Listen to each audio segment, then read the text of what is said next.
Welcome back, everyone, to the Jenna Julien Podcast. Ding. We missed you guys. His mic just fell out of the thing. Get it back in there.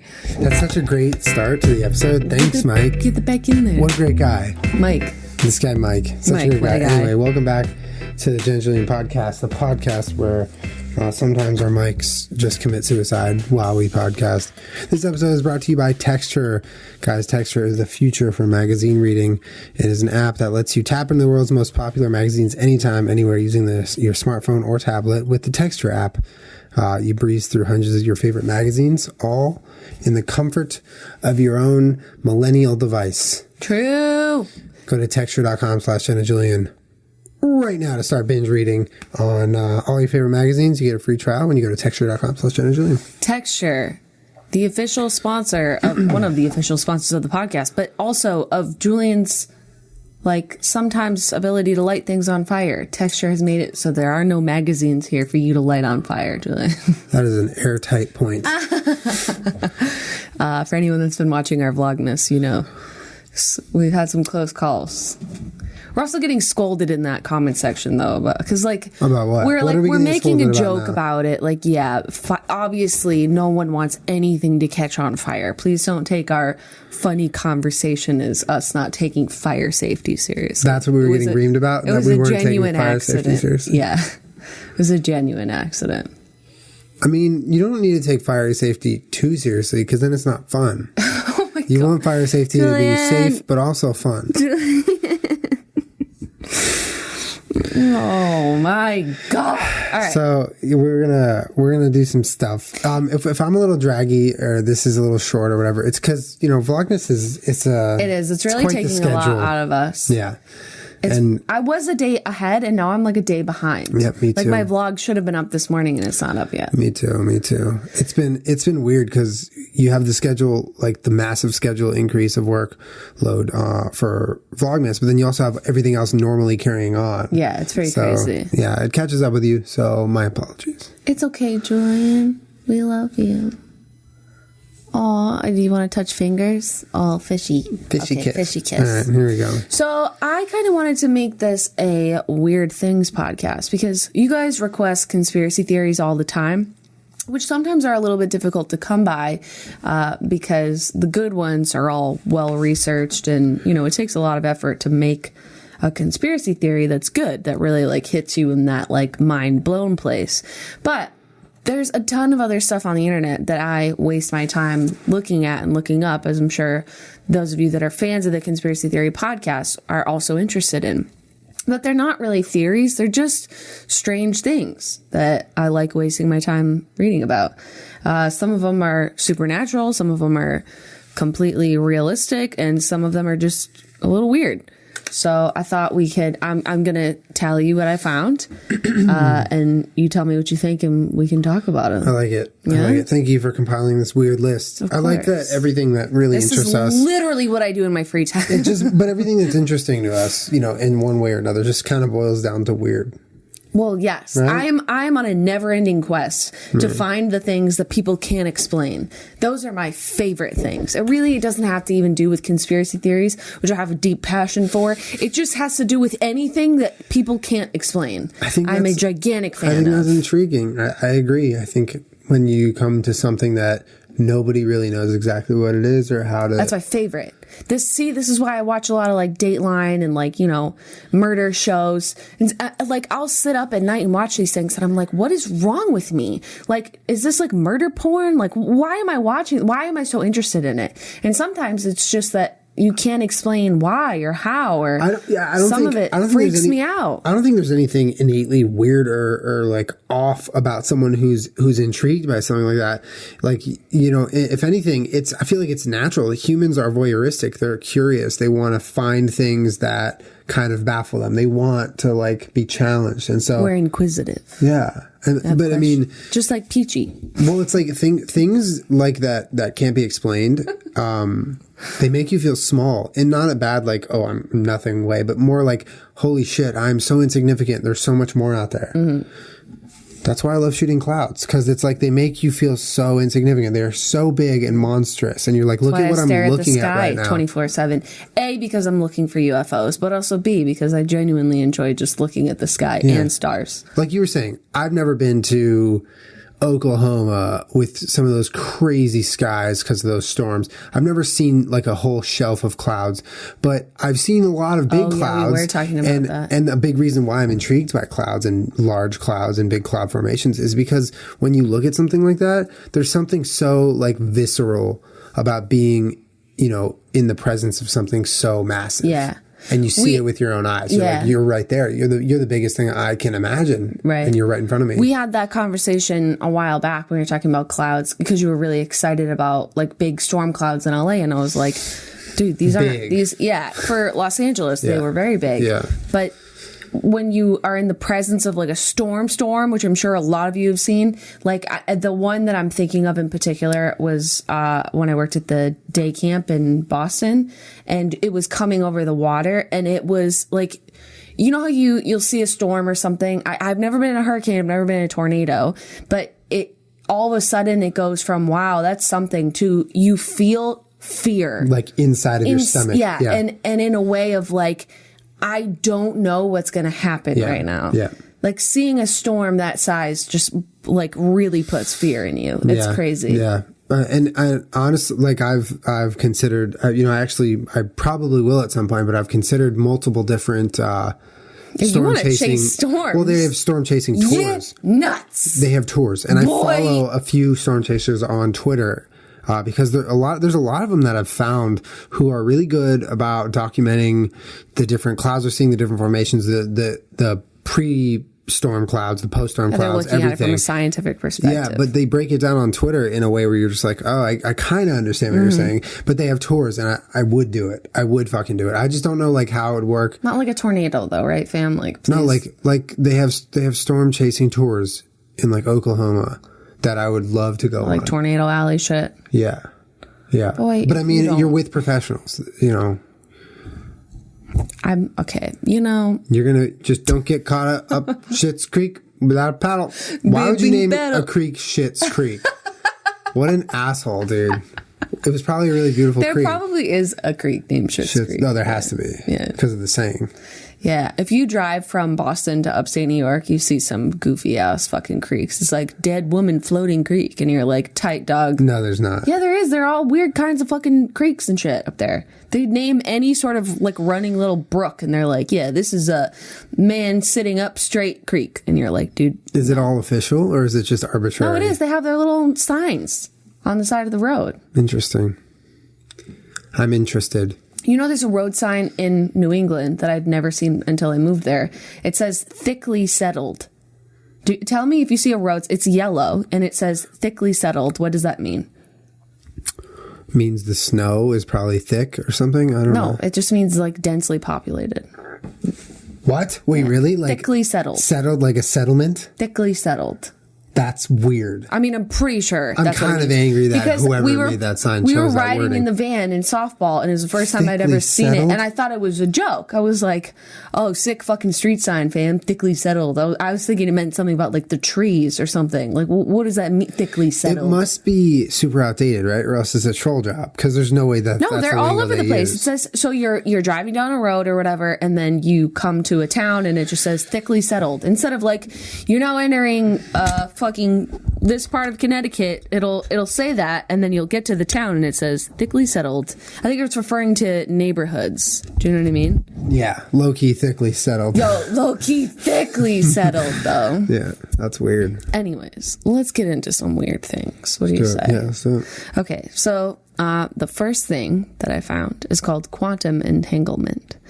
My source here is popularmechanics.com. I'll read it to you. It's the best way to, whatever. Here we go. Quantum mechanics boasts okay. I'm basically just reading it to you. Quantum mechanics boasts all the sorts of delightfully odd features.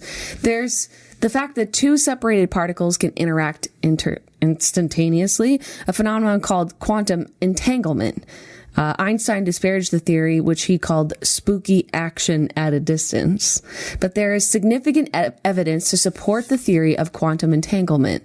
And there's another phenomenon called quantum superposition. Yeah.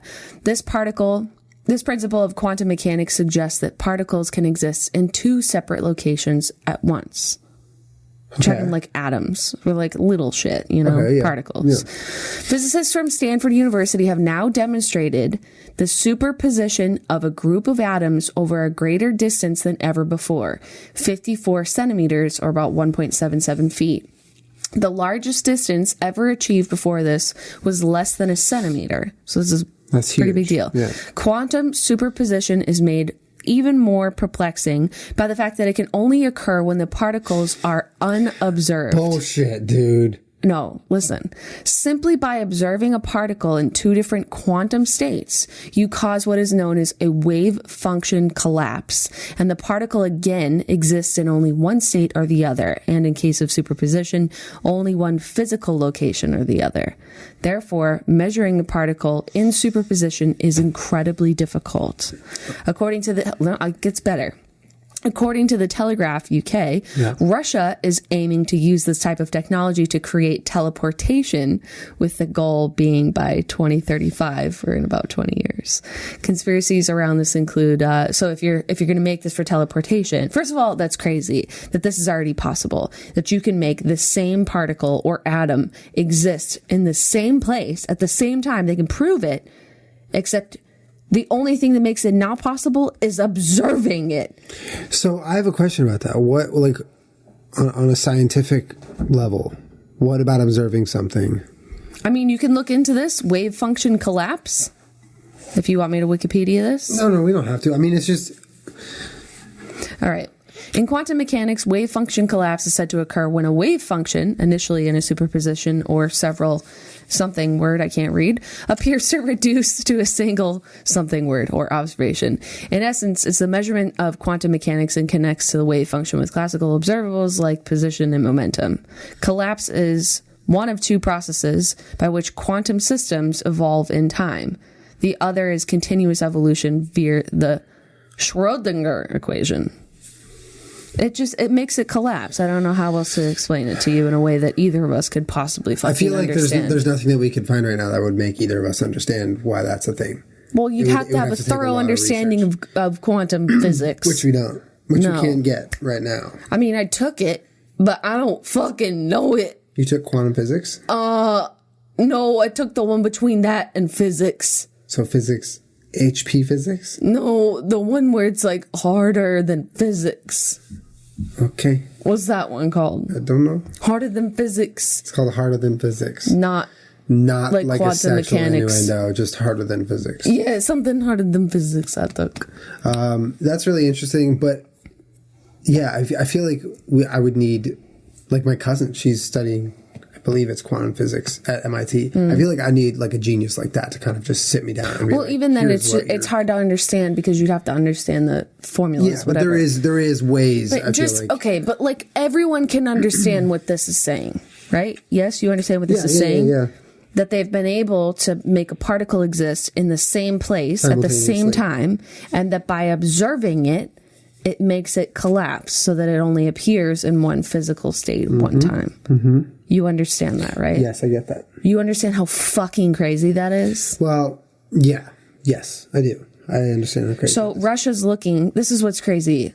Russia is looking to harness this technology for people to teleport. 20 years to be able to teleport. That's reaching. Is it though? Is it 20 years ago was what?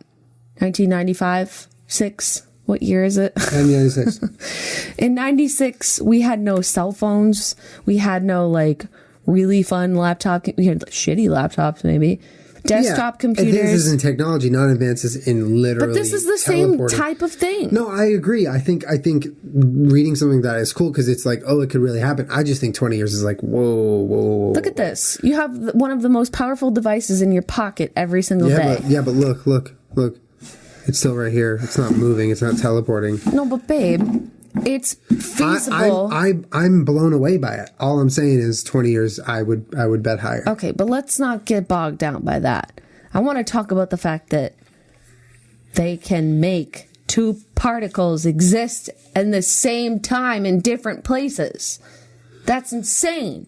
So it's one particle, and it's kind of just being duplicated. Yeah, in two places. So when it exists, so say it exists right here and right here, because they said superposition they could reach almost 2 feet apart. Right. So say one's existing right here, and one's existing right here. Yeah. Right. All the characteristics about particle A, or the particle before it was duplicated or brought over here or whatever, are those then assumed by the second particle, or do you even refer to it as the second particle? See, so this is the thing. So obviously there's a lot of conversation about teleportation on the internet, and some conspiracies around this include if you go in a certain way, like say Julien walks into the teleportation station here, and you want to go to Paris, France, that the you that comes out on the other side may either physically not be you, or mentally, emotionally, psychologically not be you. There's so much room for things to get jumbled and mixed up. Here's what that brings up in my mind is, if there's no guarantee in this technology or sort of turn of events that, you know, particle B or particle 2.0 is going to be the same makeup as particle 1. Knows that. So considering that, we could have already we could be doing this right now. It could exist in teleportation form right now, but there just might be different versions of us that we're not mentally inside of them. Right. Well, that's parallel universes and all of that stuff. No. I'm talking about like this energy, this science was harnessed into a form of teleportation, right? And in trying that, there was no guarantee that the teleported person or molecule is the same mentally or sentiently, is that a word, as the person who was duplicated or was. So what I'm saying is basically right now there could be a Jenna who is teleporting across the world, but you're not mentally her, so she could just be there. I mean, if that was the case, I feel like via the internet, we'd find a lot of people that were also other people. I don't think in plain sight, like you or me could have had it done, but I'm saying it could be right now. It's possible. Well, I mean, there's also theories about time travelers and all that. Yeah. So anything's possible, that it's totally a thing that happens now. Yeah.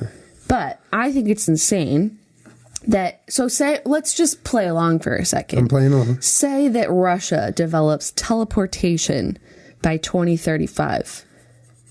I mean, doesn't that just make the whole military, like everything? You have to rework everything. Yeah, it's a game changer. Imagine how many people would just teleport into the White House and be like, "Sup, dude?" Like, that's insane. Yeah, you have to rework. Well, you'd have to figure out a way to block people from teleporting, and you'd also, because this is how the world works, have to figure out a way to make $1 bajillion fucking dollars off of it.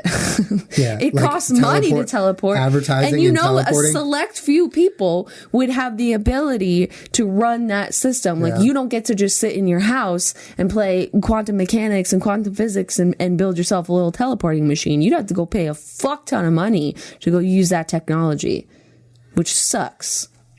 It's like electric cars. It's like Elon Musk was saying in an interview that he did, that was like, in the future with AI and stuff, we can't have this technology be, exclusive to a handful of people. This needs to be everyone's information. Yes. Because then it just leads to evil, and it leads to people doing the wrong things with it. Because teleportation, that technology, if someone has it and hoards it, that can lead to so many problems. Yeah.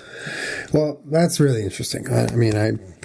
But imagine, so you're Russia, and you're like, look, now's the time. We can just go invade America and do whatever the fuck we want. Like, everybody's fucked because we can teleport and nobody else can. No, but the people coming here all of a sudden get here and are like totally fucking different.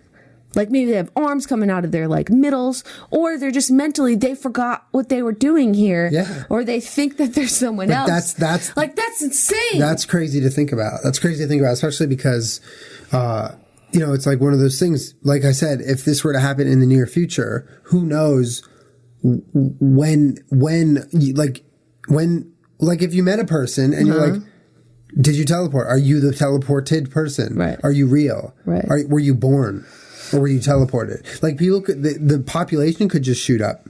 I mean, doesn't that just give a whole new meaning to when you meet someone, you never judge a book by what chapter you came in on? It gives a whole new meaning to everything I've ever known. You know what I mean? Like, when you meet someone, you're meeting them at a particular time in their life. A lot of factors are going into who you're actually meeting at that time. Yeah. But maybe that person's been jumping and jumping and jumping around the world, and they're 70 billion times removed from the person that they were born as. Yeah.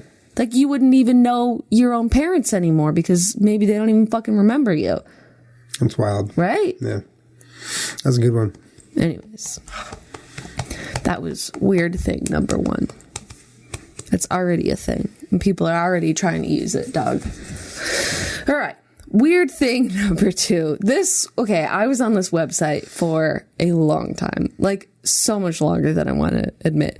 But it is the consequences of sin in relation to karma. And it's from the website spiritualresearchfoundation.org.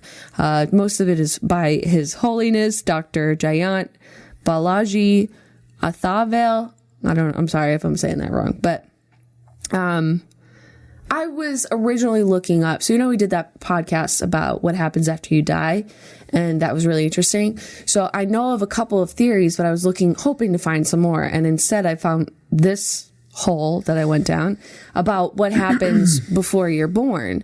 And I've heard theories of like you choose your parents, or you choose your life, or if you're being reincarnated, that's in a certain order. And this, it was one of those moments, I don't know how much time you spend on the internet, but my jaw dropped. Like, literally dropped. Literally dropped. Like, you came home and I was just sitting in my computer with my mouth open. It was Okay, let's get to it. I want to hear this. All right. So, I was reading about sin and karma and like how do you get good karma and bad karma and that kind of thing. Yeah. And it's like, every day we gain a certain amount of karma. Everything that you kill is bad karma. So like insects and like boiling water, you're killing microorganisms and all of that sort of gets null by the end of the day. But the only way to get rid of that bad karma is to put out good karma, like giving gifts and like being a good person and helping other people. But that also, some of the things I didn't know included just like having bad thoughts or like ill will towards other people in your mind. I didn't know that you could sin in your mind. Think karma. Yeah, that you could sin in your mind without doing anything. And the way that it was written on this particular website, right? Oh, fuck. The way that it was written on this particular website said that it's a, quote, waste of God's resources. So if you imagine that God gave you consciousness or your brain and your brain and you're using it to make negative thoughts about someone else, or something, you're wasting God's resources, and in that sense it's punishable and is a sin. I mean, God, I don't know what you're calling waste, but I think this is a good use of my brain. So I started digging a little farther. So I was like, okay, I need to I want to know the information available to me about what is a sin now that my mind is completely blown. So this was something interesting that I found. Why are people who sin not punished, right? If karma is, running the whole everything, why do you have these people that do terrible things, but like nothing bad ever happens to them? This is the explanation for that. We see criminals, corrupt people, or officials and politicians, etc., performing many sinful acts and yet enjoying the luxuries of life. Why do these people not get punished for their sins is a question that upsets many. These people are happy because of the merits of their previous birth. Even God can do nothing until the stock of their merit is over. However, once the stock of their merits is over, they have to face the consequences of their sinful acts in the form of diseases, poverty, suffering in hell or patal, after death, etc. In short, no one can escape sins.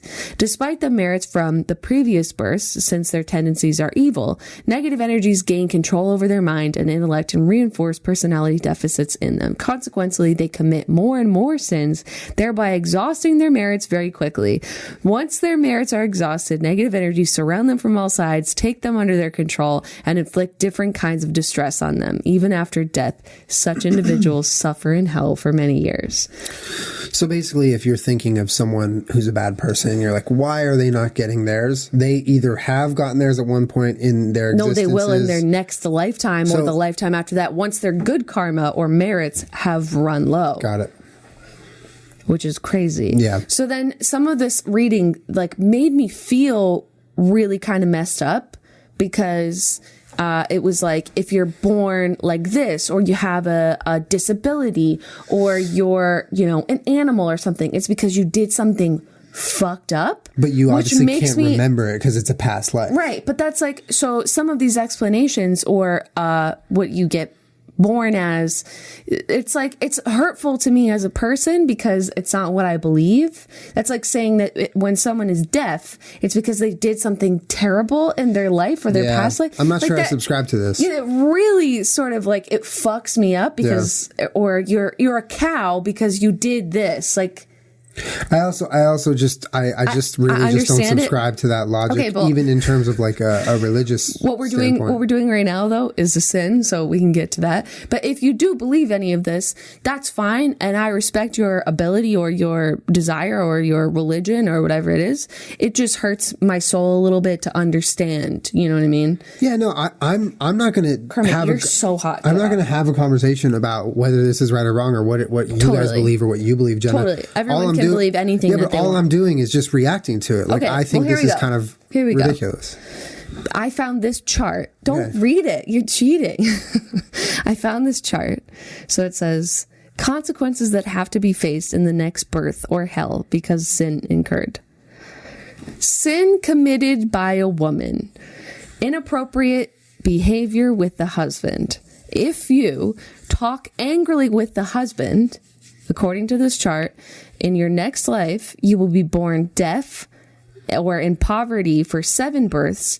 Or if you're born an animal, you get born as a bitch or a vixen. So, hold on. How much arguing with your husband? How many times do you have to argue to get 7 births? All it says is talking angrily with the husband. So, if one woman mouths... Okay, one time, really fucking... crazy asshole. This is maybe what some people really do believe, though. So be sensitive to that. But there are many cultures and religions in our current world that do not treat women like we do here. Absolutely, I know that. Yeah, no, for sure. And there's nothing wrong with that to them. To them, maybe there is to you because we have a different way of believing. Yeah. So, just it is what it is. But I think you can get an idea from this chart. This one was like made me laugh out loud though. Eating alone without sharing with the husband. Why is it about the husband? It's the so husband, weird Julian, to me. the husband. If you do that, so weird. Which I've done many a times. Guess what your consequence is?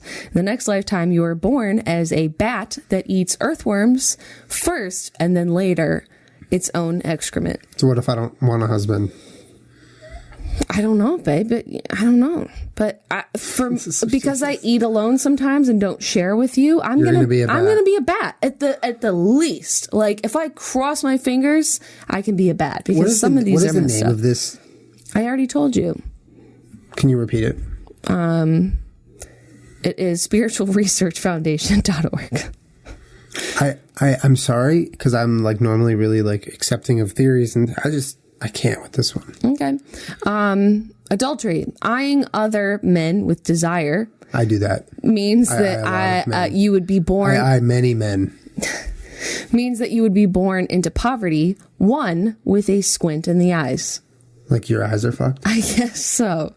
If you commit adultery, you are born as a bitch. So according to this theory, Peachy is a bitch. She committed adultery in her past life. We should add our own versions of these. Go ahead. I mean, there's a fair amount, but I just want to read you some of them before. Yeah, okay. No. I'm just thinking of them. I got some good ones. I think that are pretty good. Sins committed by a man.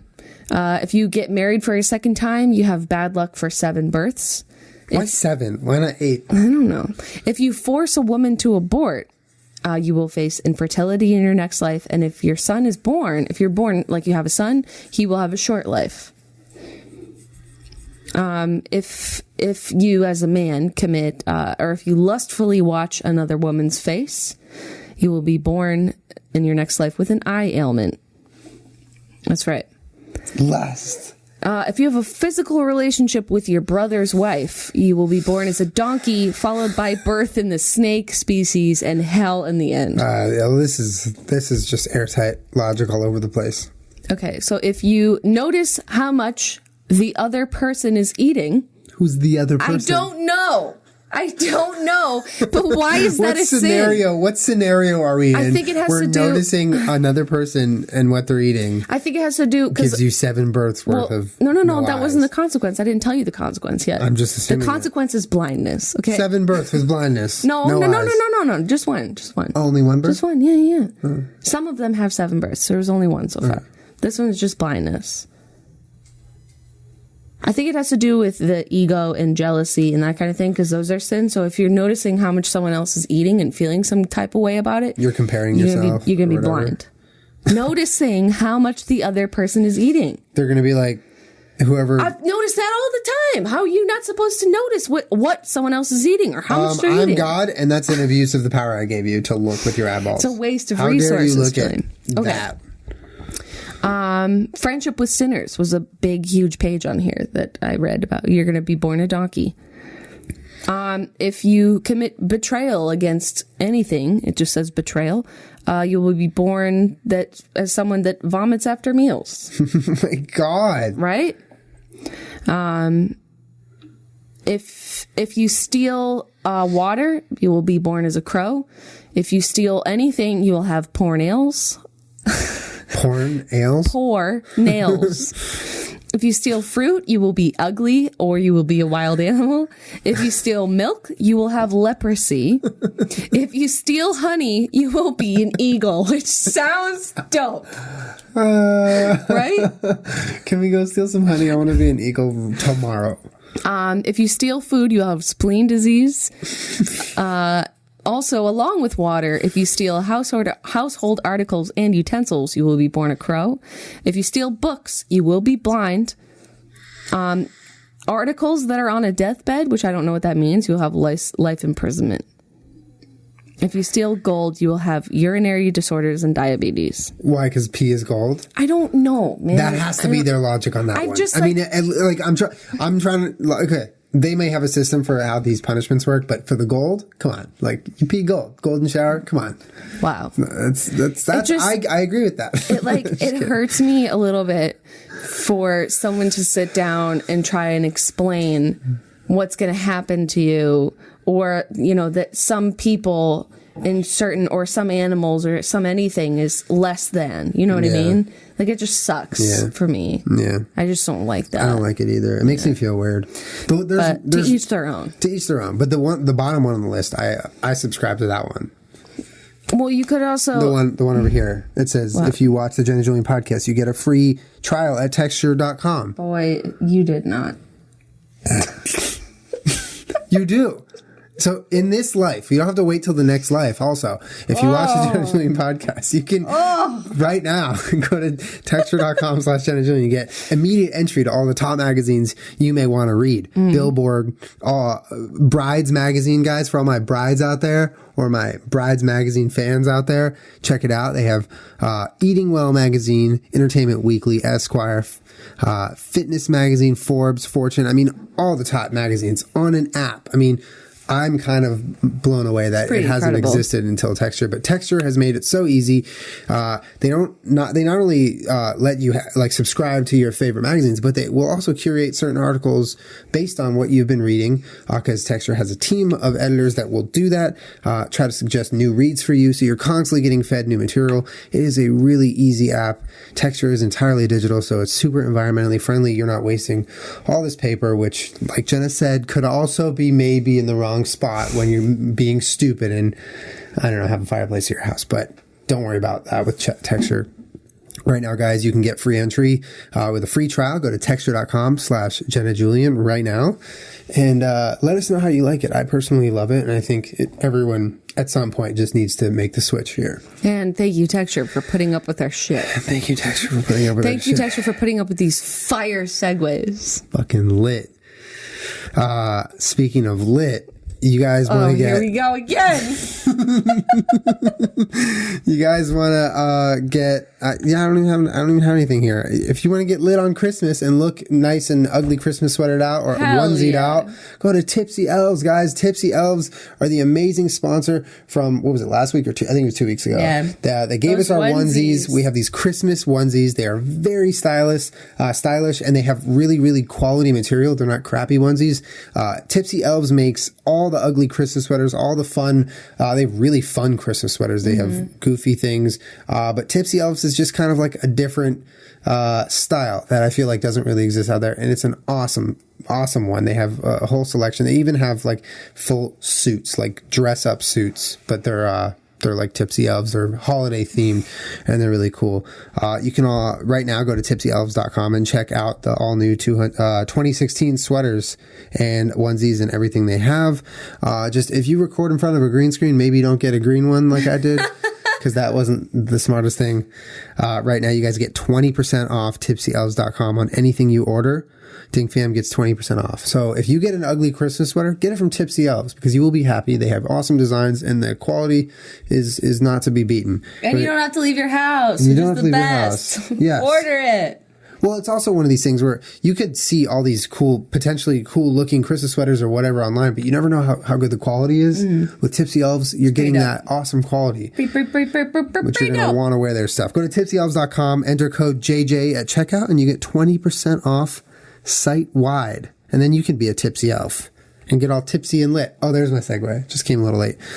Our other sponsor this week is the amazing top of the line best sock in the world, Stance socks. I love Stance so much. I feel like Stance has kind of opened a whole world for me to wear socks and express myself with their socks. They have such amazing designs. And Rihanna has the collection. Rihanna has a line with Stance. They make put them on my body, socks. Mom. I feel like I speak for a lot of people when I say before seeing Stance socks, I didn't really realize what kind of style statement you could be making with socks, but you can. Stance is amazing. Right now, you can get yourself some Stance socks. They have Star Wars collections. They have women's sock collections that Jenna got with the Japanese silk. How soft are they, babe? They're unbelievable. Yeah. New lines from Rihanna and Willow Smith. Also, they have holiday lines, which you guys can check out right now. I actually tweeted a picture from the Jenna Julien Podcast account of all my Stance socks because I was like, you guys thought I was kidding about my Stance obsession. I have so many Stance socks. And what a better gift than an amazing pair of socks. To give and receive, though. You're going to give a pair of socks to someone in your family. They're going to be like, wait, you got me socks? And then they're going to look at them and be like, wow. Hell yeah. This is dope as hell. So check it out. Go to stance.com right now. Thank you, sponsors. Thank you, sponsors, so much. Go to Stance for the uncommon thread.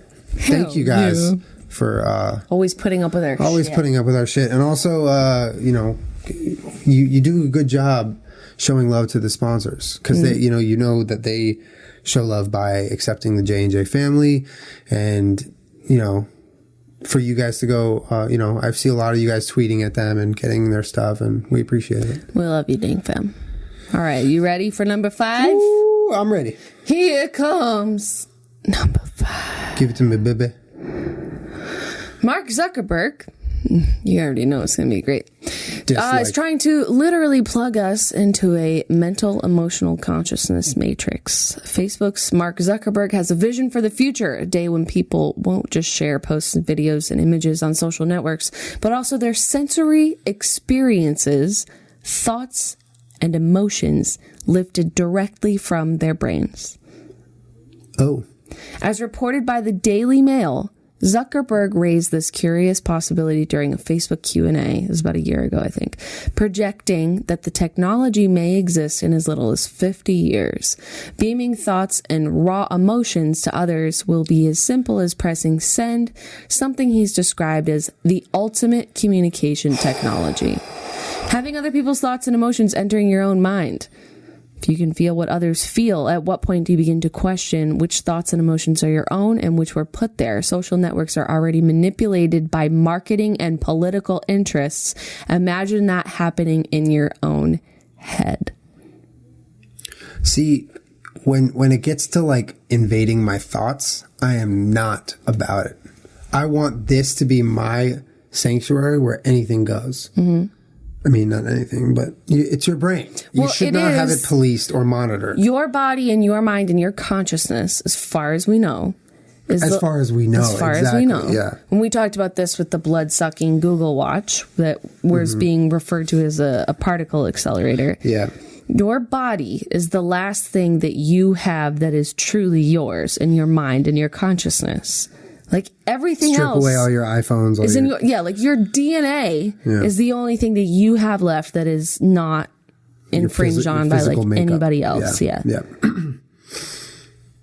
Not if Zuckerberg has something to do with it. I mean, imagine how incredibly invaded you'd feel. Like if you had a thought, right? And you know how like when you buy something on Amazon and then the next time you go on your computer, there's cookies, so it'll suggest something just like what you bought. Imagine that, but with thoughts. Like you think to yourself, you walk into a store and you're like, you know, the checker was really rude to you. You're like, oh, that guy was kind of an asshole. And then suddenly you go on Facebook when you get home and then it says, your thought has been lifted. Yeah. Or like, are people who work in customer service at markets pissing you off? Shop online now or something like that. Like it reads your fucking brain and something I'm thinking of it way beyond that though. I feel like this is only something like our current technology, which is always marketed to you to be convenient, makes your life better, it's easier, and in a way everything is. But in theory, maybe this has some more evil purpose than we're aware of, like using your thumbprint in a gigantic fucking government database. If people are able to access your thoughts, your emotions, your raw emotions and feelings, wouldn't you know, if you're Mark Zuckerberg or Facebook or wherever this goes, who is feeling distress right now, who is feeling fear right now? You know, maybe you're looking for someone. Well, isn't that their idea behind this? Yes, exactly. So, you know, Mark Zuckerberg might say in an interview, it's the ultimate form of communication. Yeah. Is it, or is it the ultimate form of mind control and surveillance? Yeah, surveillance. That's what it is. It's the ultimate surveillance. Like, Zuckerfuck, can you please, boy, if you don't get your thoughts out of my thoughts, that'd be great, please. Can you, okay, like just in a real practical sense though, do you physically want to feel someone else's pain? You tell me I have a stomach ache, I will take your word for it and I will help you feel better. I don't want to physically feel your stomach ache, dog. No, I don't want to feel anyone's pain. I don't want to even feel my own pain, especially my own pain. Yeah. Well, can you imagine all the people that are going to be lifting from their brains like, oh, my boyfriend just broke up with me, or like, you know, I just got in a car accident. This is going to sound really fucking dark. Like, I don't want to feel that. This is going to sound really dark. Tell me. I feel like in a future society where this fucking happens, right? They implement this thought capturing whatever system. Suicides will spike. People will feel so invaded and so like completely just there's nothing safe anymore. Yeah, and you literally can't even have your own mind. You can't think about things. You can't. You know, a lot of people find solace in thought. You know, myself included. I think everyone does to a certain extent. So for you to feel like that's taken away, I feel like a huge percentage of people would try to kill themselves. Well, honestly, because it's the only way to finally get peace or whatever. Yeah. Finally free yourself. I know that sounds dark. Because your brain's a terrifying prison as it is. Imagine it being infiltrated by other people. What's like, I can't think of much worse than having. Well, yeah. And so say this is possible, right? For just play along with me for a second. Zuckerberg can make it so you can upload your thoughts and raw emotions and feelings onto the internet. Who the fuck is to say that information can't go the other way? That things and thoughts and whatever can't be uploaded into your brain backwards. Yeah. Fucking, I'm not buying it for 1 second that things wouldn't spend infinitely more money trying to do it in that direction than in the uploading direction. Either way, I feel like there's so much room for just like some pure fucking evil to happen. Yeah. Right? Mm-hmm.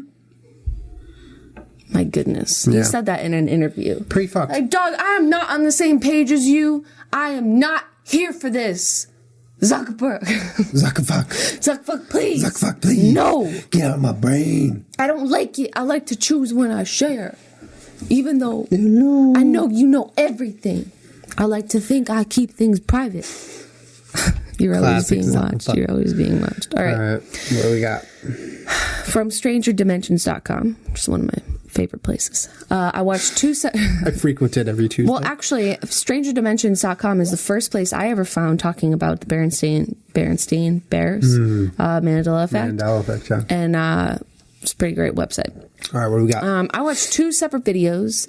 One was being able, and you watched part of it, being able to essentially Photoshop an audio file. Ooh. So this guy, it's called Voco. So creepy. Well, that one wasn't the creepiest. The second one's the creepiest. It's called Project Voco by Adobe, and he gives a presentation on stage where he takes an audio file of Key and Peele. Key was sitting on stage, and then Peele was the audio. I don't know, whatever. It was funny. And he was like, yeah, I'm going to go home and kiss my dog and my wife in that order. And he's like, let's just say that he wants to change that. So he, via text, was able to just type in that he wants to change it. So the text identifies the waveform and then switches it. Because if you want to edit audio, you could totally just switch those 2 things. Yeah. But he could do it within text to make it that much faster and easier. And was able to make it sound like he said, I want to go home and kiss my and it doesn't sound dog jumbled. and my wife normal. and my dog in that order. Yeah. Yeah. And it sounds pretty normal. Yeah. So that's a project that exists. But then Disney Research Hub had a video uploaded to their channel that shows that you can record an actor doing a scene or a line in a couple of different ways and then being able to manipulate them together to make whatever desired outcome you actually want. So they have a bunch of them. They had a girl reading a line really angry, and then she read it again like really sad, and they were able to make it like a little bit of both, or they were able to make it like the beginning. She started off sad and then got angry. They can take selections from different ones. Yes, and it looks seamless. But apparently that technology already sort of exists. They're just simplifying. But this one was very impressive. Yeah. And directors and producers and like people, you'd see why this is an important tool for filmmakers. It's a time saver. Exactly. Yeah. But there's also a scarier technology called face-to-face that allows someone. So let me just describe to you the video. And the video is crazy because they're only using like political leaders to show how their product works. A guy was standing next to a screen where you see George W. Bush talking about whatever he's talking about. There's no audio. This program allows the software to read like Julian's facial expressions, whatever they are, and then project them through George W. Bush's face. So even though it's still his face in a pre-recorded video. What? So even though it's still his face, you are now controlling his facial expressions. So say it's a video of George W. Bush like really sad about something, and I'm laughing, and it could make him emote like I'm emoting in a pre-recorded. If he's dead. Think about that, though. I mean, the idea of being able to manipulate video and audio to this extent is terrifying. Yeah. Well, like this specificity of the emotion or the demeanor of one's face when they're talking on video is something that is like sacred. You're like, you can't fucking alter that. I mean, obviously CGI exists, but this isn't CGI, right? Right. No, not at all. Yeah. So that's the thing, is that people are very skeptical of CGI. We do know that holograms exist and that we can make a person into a hologram. So people are a little bit skeptical of, you can't trust everything that you see. Yeah. But imagine now you see this very important video coming from Donald Trump, our current president-elect. Except, guess who's over there making all of his facial expressions and editing some software, making his words and stuff change in the audio? It's Vladimir Putin over there playing face games and audio talk. I'm going to back away from the political, but it's weird. And it's fucking wild to think about. But the way that they demonstrated it in the video was all political leaders. Like, tell me, you could have showed me with anybody, like anybody in the world, any actor, any actress. No, you choose to show me how you're going to manipulate George W. Bush's face? It's because they want to freak you out. It's like, if you're willing enough to visit this corner of the internet and believe whatever, we want to freak you out. So we're going to use political leaders for this fucking video. Fair enough. But it is possible to, using these two softwares together or things like that, to just make a completely fake video that looks outrageously realistic. You literally couldn't believe anything you watched anymore. Well, I think that's the ultimate takeaway of that is like, oh, just because you saw a video doesn't even really mean that that's real at all. Yeah. I mean, I know you saw all those conspiracy theories about Barack Obama in front of green screens or like Hillary Clinton in front of green screens, or that there's theories that some of these are holograms or some of it's fake incredible technology in terms of video modifying or manipulating software exists already, like mind-blowing shit. Right. But for it to be so accessible and so easy to enable on certain things, like crazy. Without, needing an expert, it's wild to think about. Right?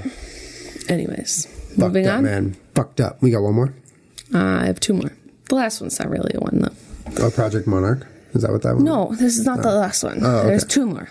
The last one's really whatever. All right. This is also from strangerdimensions.com.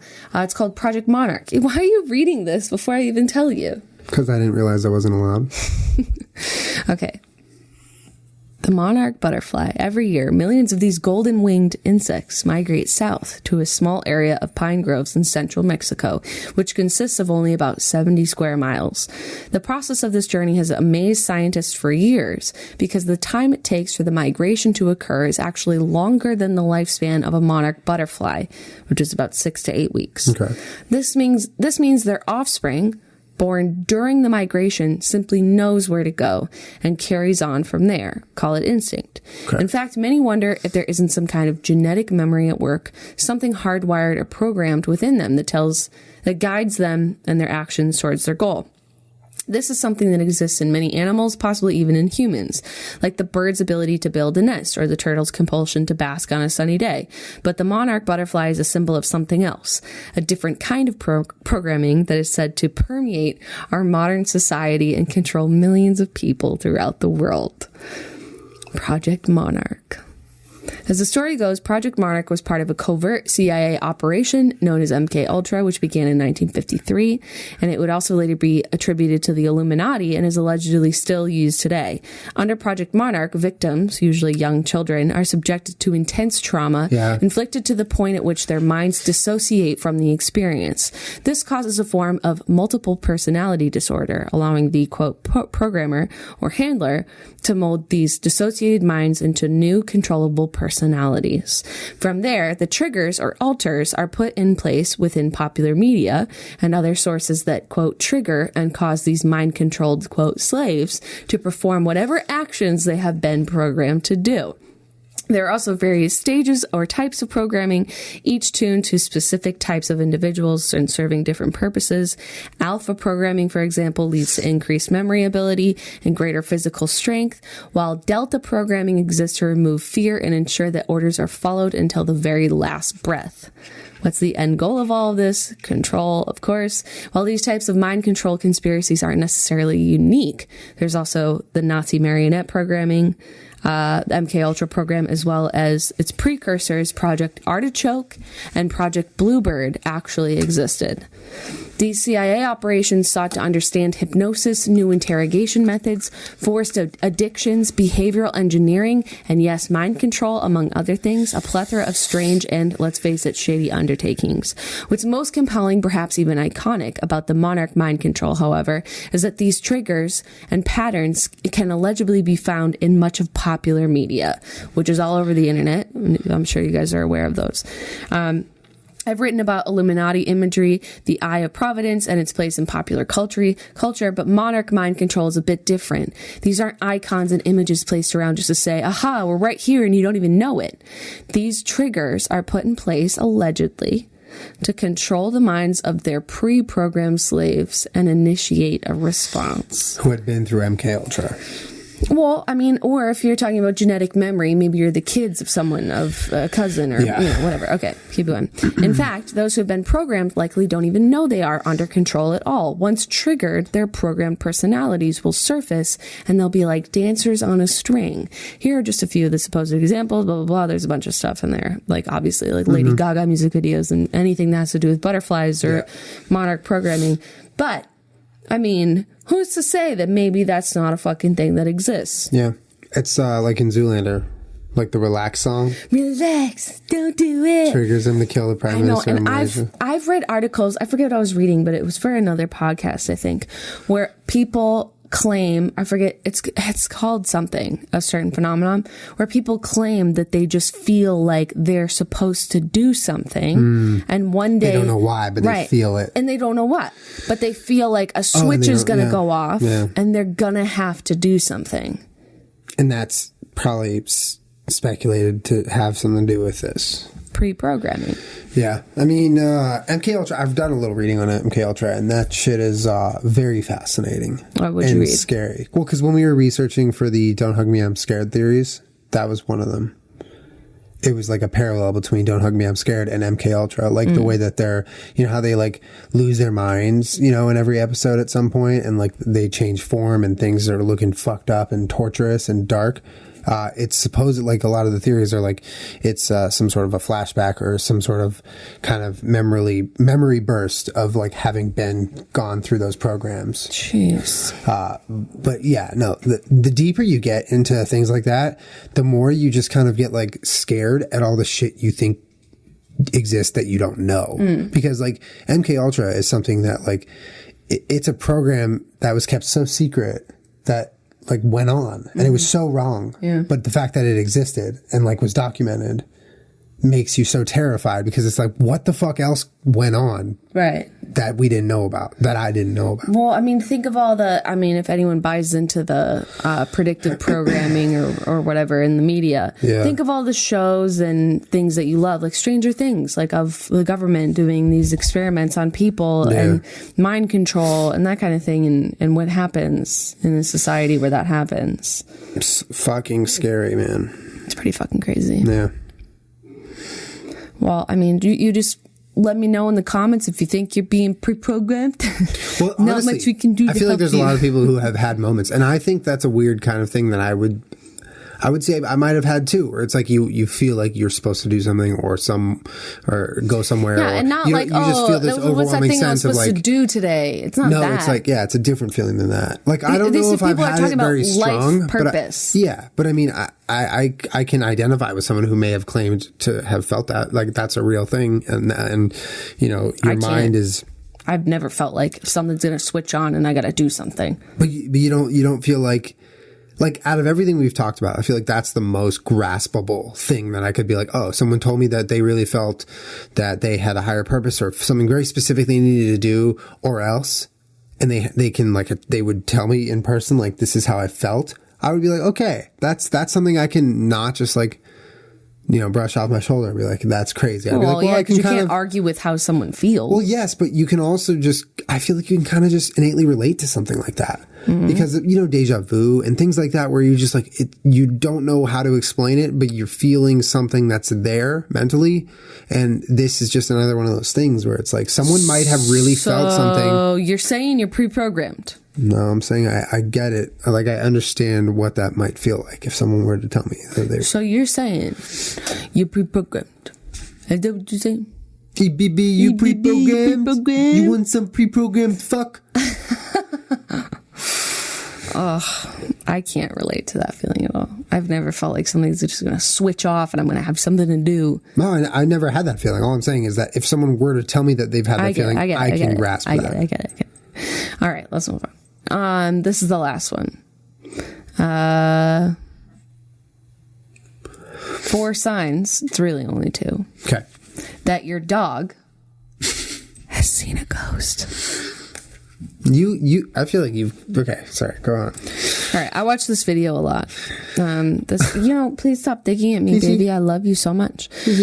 Go see a ghost. Number 1, looking through the air with eyes following something invisible. Marbles does that every day. Yeah. Every day. Yes, he does. Well, I mean, all of these, it's really only 2 of these because the next one is like barking and growling or hissing. There's a bunch of videos of dogs doing it on YouTube, like at corners and like walls or at doorways or whatever. By this logic, though, Marble sees 1,000 ghosts a day. I think it depends a lot on maybe that's the what he's dog. Barking at all the time. That makes sense possible, now. But I think it also, you can't just say like, oh, if your dog growls or hisses when there's nothing there. It's a ghost. Like, yeah.